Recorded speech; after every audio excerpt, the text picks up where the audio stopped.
खैबर पख्तूनख्वा में पिछले 24 घंटों में 24 दहशतगर्दों को हलाक किया गया है और उसमें पहला जो इंटेलिजेंस बेस्ड ऑपरेशन हुआ है वो औरकज़ई एजेंसी में हुआ है जहाँ पे 11 दहशतगर्द सिक्योरिटी फोर्सेस के साथ मुकाबले में मारे गए हैं। और इसके अलावा दूसरा जो इंटेलिजेंस बेस्ड ऑपरेशन हुआ वो खैबर में हुआ है, ज़िला खैबर में, और वहाँ भी 10 दहशतगर्दों को हलाक कर दिया गया है।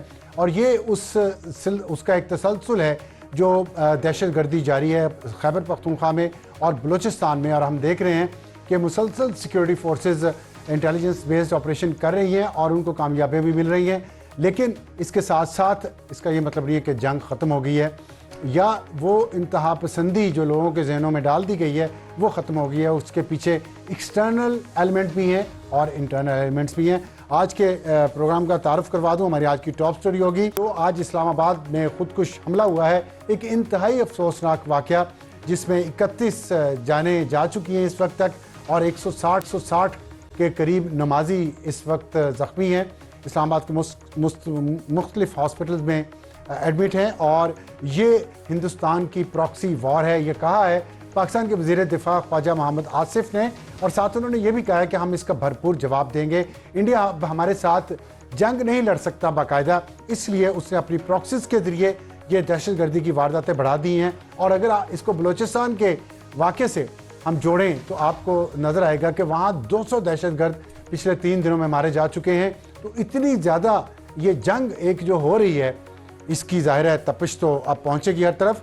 और इस टॉप स्टोरी में हमें ज्वाइन करेंगे इंजीनियर ज़ियाउर रहमान साहब जो रहनुमा हैं जमीयत उलमाए इस्लाम फजलुर रहमान ग्रुप के और मरकज़ी कोऑर्डिनेटर हैं डिजिटल मीडिया के। इसके अलावा हमें हमारे नुमाइंदा ख़ुसूसी कमरुल मुनव्वर जो मौजूद हैं इमाम बारगाह में तरलई इस्लामाबाद जहाँ पे ये खुदकुश हमला हुआ, और उस्मान जावेद साहब जो नुमाइंदा ख़ुसूसी हैं समा के पिम्स हॉस्पिटल में, वहाँ उनसे लेटेस्ट अपडेट्स लेंगे। और हमारी आज का हमारा हॉट इशू होगा बसंत के रंग और लाहौर है। ज़ाहिर है खुशी गमी जहाँ पे वहाँ खुशी भी, खुशी जहाँ पे वहाँ गमी भी, ज़िंदगी के साथ मौत और मौत के साथ ज़िंदगी। शायद कुछ लोग पाकिस्तान और पाकिस्तान के लोगों को खुश होते देख के अच्छा महसूस नहीं करते। और ज़ाहिर दुश्मनी पाकिस्तान की बहुत है, ख़ास तौर पे पाकिस्तान जो मिडल पावर की तौर पे उभर रहा है उस वजह से पाकिस्तान के दुश्मन और बढ़ गए हैं। और लेकिन इस दौरान फिर भी बसंत का मेला हुआ लाहौर में, हो रहा है अभी भी, उस पर भी हम आपको अपडेट करेंगे। और हमारे जो कराची है वहाँ पे थिंक फेस्टिवल हो रहा है। तो 2 सूबों में, 2 बड़े शहरों में एक ऐसी एक्टिविटी हो रही है जो ज़िंदगी की अलामत है, लेकिन 2 सूबे पाकिस्तान के मुसलसल दहशतगर्दी का शिकार हैं। अल्लाह करे वहाँ भी अमन आए और वहाँ भी ऐसा ही सुकून हो जैसे दोनों सूबों में है, बड़े सूबों में। और हमारा आज का एडिटोरियल होगा T20 world cup Pakistan Bharat टाकरा। और ज़ाहिर पाकिस्तान ने इनकार किया है इंडिया के साथ खेलने के लिए। लेटेस्ट सिचुएशन क्या है उस टूर्नामेंट के बारे में जो कल यानी 7 फरवरी को शुरू हो रहा है एक ही साथ इंडिया और श्रीलंका में।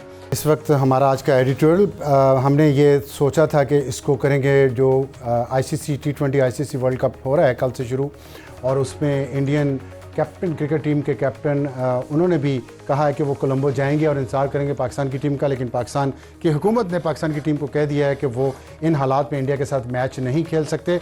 लेकिन इसके साथ साथ मैं यहाँ पे आपको एक ट्वीट शेयर आपके साथ करना चाहता हूँ जिससे आपको अंदाज़ा होगा बलूचिस्तान में दहशतगर्द क्या कर रहे हैं, कितने ये जालिम लोग हैं। और उनके जो यहाँ पे सपोर्टर हैं, फैसिलिटेटर्स हैं, उनको ये ट्वीट मोहम्मद हमजा शफकात जो इस्लामाबाद में DC रह चुके हैं, कोयटा में भी वो DC थे और अभी उनकी प्रमोशन हुई है और वहाँ पे वो एडिशनल सेक्रेटरी हैं, उन्होंने लिखा है एक इंसिडेंट का जो 31 जनवरी को नोशकी में हुआ। उन्होंने कहा कि एक घर के ऊपर हमला किया इन दहशतगर्दों ने। उस घर के अंदर एक शख्स, उसकी बीवी, उसके बच्चे और उसके बूढ़े माँ बाप मौजूद थे। और उस शख्स को पता चल गया कि ये मार डालेंगे, तो उसने अपने 4 साल के बच्चे को एक ब्रीफ केस में बंद कर दिया और उसे कहा कि तुमने बोलना नहीं है, रोना भी नहीं है, और अगर बाहर जो कुछ भी सुनो तुमने कुछ नहीं बोलना और इसमें खामोशी से रहना है। इसके बाद उन दहशतगर्दों ने उस शख्स को भी मार दिया, उसकी बीवी को भी मार दिया, उसके बूढ़े माँ बाप को भी शहीद कर दिया, सबको शहीद कर दिया। और वो बच्चा 2 दिन बाद उस ब्रीफ केस में से निकाला गया जब वहाँ सिक्योरिटी के लोग पहुँचे। और वो बच्चा अब ना बोल सकता है और वो इस ट्रॉमा में है जो शायद सारी उम्र इस ट्रॉमा का शिकार रहेगा। और ये लोग बात करते हैं कि हम आज़ादी चाहते हैं। ये आज़ादी है जब आप किसी की सिर्फ उसका शनाख्ती कार्ड दे के बच्चों तक को, बूढ़े माँ बाप को भी जब आप शहीद कर दें, और फिर उनके जो सपोर्टर सिंपथाइजर पाकिस्तान के अंदर हैं, पाकिस्तान के मीडिया में भी हैं, आप सोचें 7 ऐसे बच्चे बरामद किए हैं सिक्योरिटी फोर्सेस ने। ये जालिम लोग बलूचिस्तान में इतना जुल्म कर रहे हैं और अभी तक इनको दुनिया के बाज़ ममालिक ने दहशतगर्द भी करार नहीं दिया। आज का हॉट इशू है बसंत के बारे में, जिसके बारे में जो ताज़ा तरीन इतलात आई हैं कि चीफ मिनिस्टर पंजाब मरियम नवाज़ साहिबा ने, उन्होंने कहा है कि इस्लामाबाद में जो ट्रेजडी हुई है उसकी वजह से बसंत रिलेटेड जितनी भी एक्टिविटीज़ थी उनकी अपनी और सरकारी, उनको कैंसिल कर दिया गया है। और जो मेगा बसंत शो होना था लिबर्टी स्क्वायर पे, उसको भी कैंसिल कर दिया गया है। उन्होंने कहा है कि ये बहुत ज़रूरी है कि कौम मुत्तहिद रहे, ये जो ख़ारिज का फितना है इसके ख़िलाफ़, और उनके जो सिंपथाइज़र इस मुल्क में हैं ख़ारिज के, उनके ख़िलाफ़ ये कौम पूरी मुत्तहिद रहे।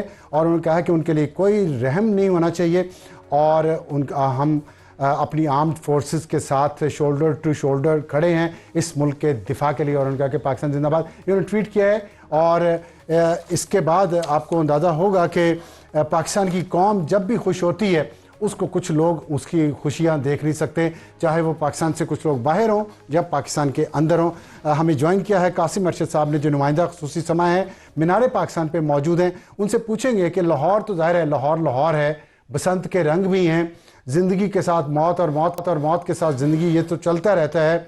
और 20-22 साल बाद जो बसंत आई है, इसके साथ ही एक बुरी खबर इस्लामाबाद से आज आ गई है, तो उससे ज़ाहिर है एक मसला तो है, लेकिन बहरहाल ये चीज़ें साथ साथ ही चलती है, इतना बड़ा मुल्क है।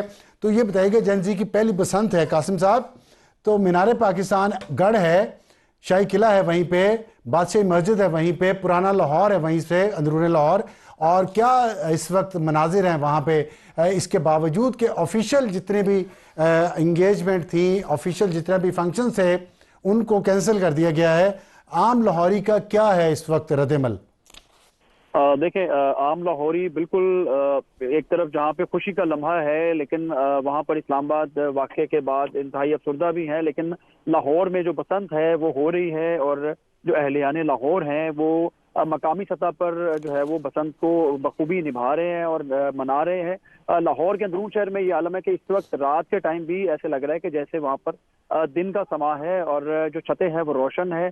आज से जो 20-25 साल पहले छतें जिस तरह रोशन हुआ करती थी कि रात भर लोग जागते थे, कल की रात जो है जब हमने रिपोर्ट किया तो कल रात जैसे ही 12 बजे तो लोगों ने हुकूमती SOPs, जो इंतहाई ज़रूरी जो बात इस बार है कि शहरियों ने बहुत ज़्यादा जिम्मेदारी का मुजाहरा किया है, और जैसे ही कल रात 12 बजे तो उसके बाद लोगों ने पतंगबाजी या गुड्डे उड़ाने शुरू किए जो हुकूमती SOPs थे उसके मुताबिक। तो उसके साथ साथ रात भर कल जो है वो जो अहलियाने लाहौर थे, जिसमें खास तौर पर अंदरून शहर के लोग थे, ये जागे रात भर। फैमिली छतों पर मौजूद थी, बच्चे छतों पर मौजूद थे, और तमाम लोग मिलकर हल्ला गुल्ला भी कर रहे थे, और इसके साथ साथ गुड़ियां भी उड़ा रहे थे। और इस बसंत को जो एक बहुत लंबे और तवील अरसे के बाद वापस आई, उसको बेहतरीन अंदाज में, जिस तरह लाहौर वालों का स्टाइल है कि वो खुले दिल के साथ उन्होंने इसको कबूल किया, और बड़े बेहतरीन अंदाज में उन्होंने बसंत वगैरह जो है वो मनाने शुरू कर दिया। और अच्छा कासिम, ये बताइए कि एक सवाल यहाँ लोगों के जहनों में है और बहुत लोग पूछते भी हैं कि जी ये तो अमीर की बसंत हो गई इस दफ़ा, गरीब ने एंजॉय नहीं किया या मिडिल क्लास ने एंजॉय नहीं किया। आप वहाँ पे मौजूद हैं, आप बताइए क्या गरीब और मिडिल क्लास के लोग एंजॉय नहीं करे? फ़र्ज़ करें अगर किसी ने लाख रुपया 2 लाख रुपया बसंत की तैयारियों पे नहीं लगाया, तो क्या वो एंजॉय नहीं कर रहा किसी और तरीके से? देखिए, इस वक्त अब अगर सही बात करूं तो वो ये है कि जो मिडिल क्लास का तबका है वो बसंत मना रहा है, लेकिन लोअर क्लास जो है वो इस चीज़ से इस तरह से महसूस हो रही है कि वो छतों पर मौजूद है, और अगर कोई गुड्डी जो है वो कट के आ जाती है, कोई डोर में असर आती है, तो वो उस तरह उसको मना रहे हैं। हिस्सा वो भी इस बसंत का है और अपने तौर पे मना रहे हैं। लेकिन एक जो चीज़ थी जो इंतजामी सतह पे ये था कि इंतजामिया की जानिब से अचानक से जो है वो जो नोटिफिकेशन था उसमें इंतहाई कलील मुद्दत में उसको खरीदो फरोख्त की और ट्रांसपोर्ट करने की इजाज़त दी गई।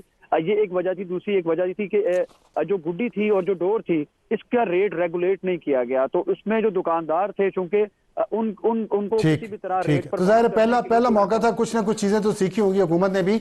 ये बताइएगा दूसरे शहरों में भी लोग चाहते हैं कि ये हो और पूरे मुल्क में ये अल्लाह ताला अमन लाए और सब जगह पे ये हो खुशियों का मेला, लेकिन ये बताएं कि जो आम लोग हैं, जो हमें इतलात आ रही है वहाँ रश बहुत है, गलियों में सड़कों पर लोग सेलिब्रेट कर रहे हैं, जैसे आपने कहा कि लोअर मिडिल क्लास की फैमिलीज़ भी छोटी गाड़ियों में या मोटरसाइकिलों पे या हर वैसे पैदल लोग निकले हुए हैं बाहर। इससे क्या जो छोटा कारोबारी तबका है, बसंत के एक तो लवाजमात है ना, पतंग है, डोर है, गुड़ियाँ हैं और उसके अलावा भी खाने पीने की चीज़ें हैं, उससे उनकी इकोनॉमी में कोई कंट्रीब्यूशन हुई है? हमने सुना कि 24 स्पेशल फ्लाइट्स कराची से लाहौर आई हैं कल, चले अमीर तबका आया, ट्रेनें बहुत सारी भर के आई हैं कराची से लाहौर और दूसरे शहरों से लाहौर, वहाँ पे लोग बसंत मनाने गए हैं, दूसरे मुल्कों से लोग आए हैं बसंत मनाने।